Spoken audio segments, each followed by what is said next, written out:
Hello everybody, my name is Eric Wood, and today we're going to be talking about Next Gen. That girl thinks she's the queen of the neighborhood. Next Gen is basically a movie that is trying to accomplish the same things that Big Hero 6 was trying to accomplish. I would argue, however, that Next Gen accomplished those things better than Big Hero 6. We meet our main character, who is going through a rough time in her life. She's in high school and her father recently passed away.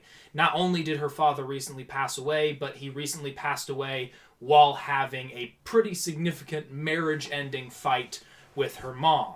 And so that leaves a lot of complicated emotions running through both her and her mom. And so her mom copes by fully embracing the technologically advanced culture they live in. She's obsessed with her robot. She's obsessed with all the different conveniences that come from living in a robot-centric society. The daughter, on the other hand, becomes deeply, deeply anti-tech as kind of a rebellion against her mom's way of coping. However, she meets a robot that is attempting to understand what it means to be human. And at first, she doesn't want anything to do with this robot, who kind of imprinted on her.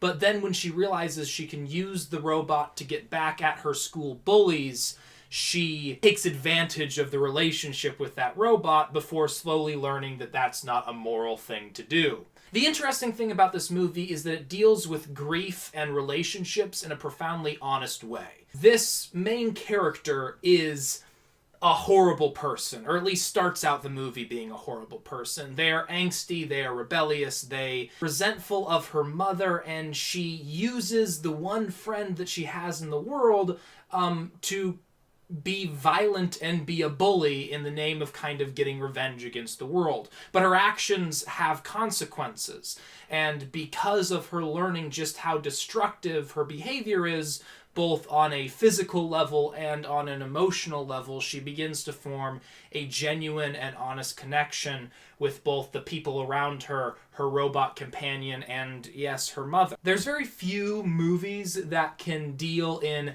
teen angst and our modern technology culture without coming off as profoundly preachy and condescending.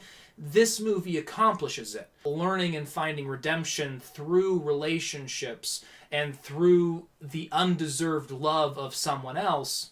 In terms of whether or not something you should be showing your kids, there's moments in which there's this dog who is adorable, and it is highly implied that the dog spends most of his time swearing, but no actual swear words are spoken. It's just implied, but I found it funny. You can use your own discretion.